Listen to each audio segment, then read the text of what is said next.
Cresswood, your realtor for life. And I just want to come to you and make a quick video about the home buying process so you know what to expect. So we're going to go ahead and jump right in. Home buying 101. First up, hire a realtor. You want to select a qualified and licensed agent to represent you throughout the transaction. They should sit you down in the beginning and do a buyer consultation to make sure that you're a good fit, and as well as to go over the purchase agreement, so you know what you're getting yourself into. Realtor fees are typically paid by the seller, so you can certainly ask your realtor up front. And you want to make sure you have a realtor who has connections to electricians, plumbers, and everything home related, as you may need some of these people throughout your transaction. The second step is you want to connect with a lender. Usually your realtor will point you in the right direction, but with your lender, you'll do your mortgage application process, either over the phone, online, whichever you prefer. But that pre-approval letter will give you the buying power that you need. It is submitted with the offer, so the loan officer can talk to you a little bit more about that. Once you're pre-approved, we can start viewing properties. We'll set up some appointments for some time to view some homes that you're interested in. And the key to finding you the right home quickly is simply your feedback. Let us know what you like and do not like. That way we can tailor your search moving forward. Just to kind of give you a rundown of the current market conditions, the average sales to list price is 105%. So just know currently people are paying over asking price for these homes. So just keep that in mind when you're out and you're looking. We are currently in a seller's market, and home end prices have increased at least 6% from the same time last year.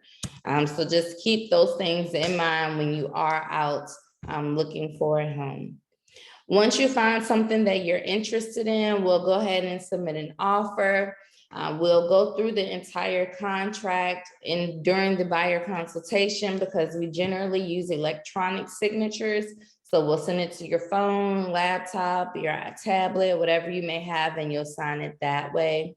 It is submitted with your pre-approval letter that we just talked about, as well as the earnest money deposit that we will talk about here coming up. Once your offer is submitted, sellers have the option to accept, reject, or counter the offer. And one very important thing to remember is once it is signed by all parties, it's a legally binding contract.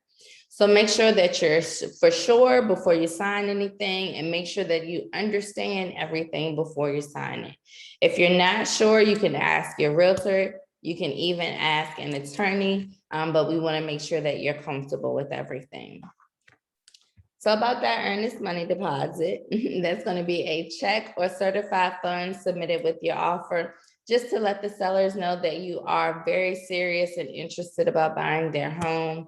It's generally about $500 to 1% of the purchase price of the home, and your realtor will generally point you in the right direction when making an offer based on something that the seller may have asked up front.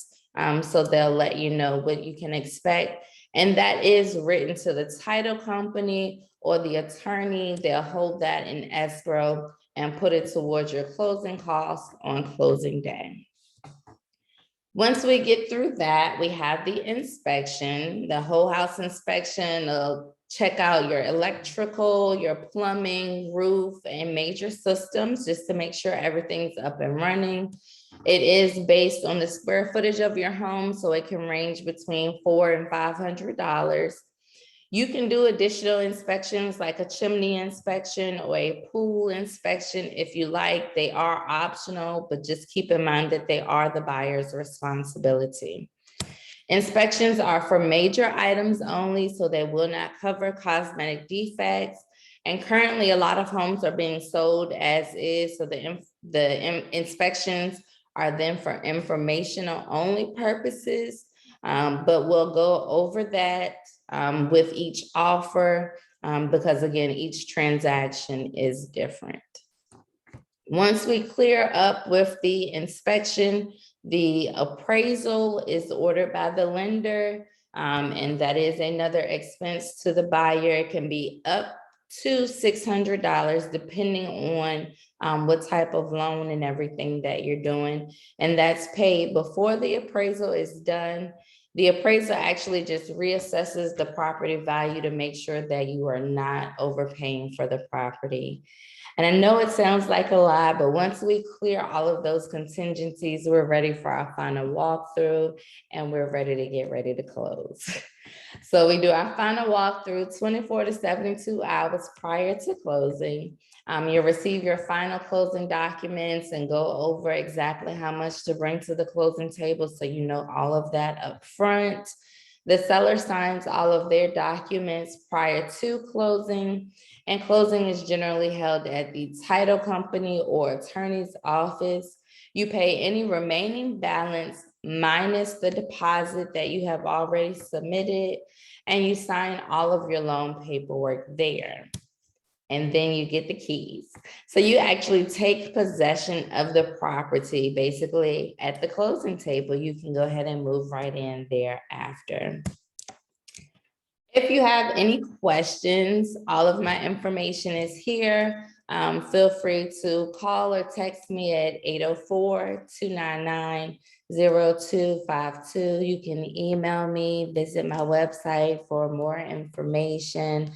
I hope that I've answered some questions for you, and this gives you just a brief understanding of what to expect. Thanks so much for looking at the video. Have a great day.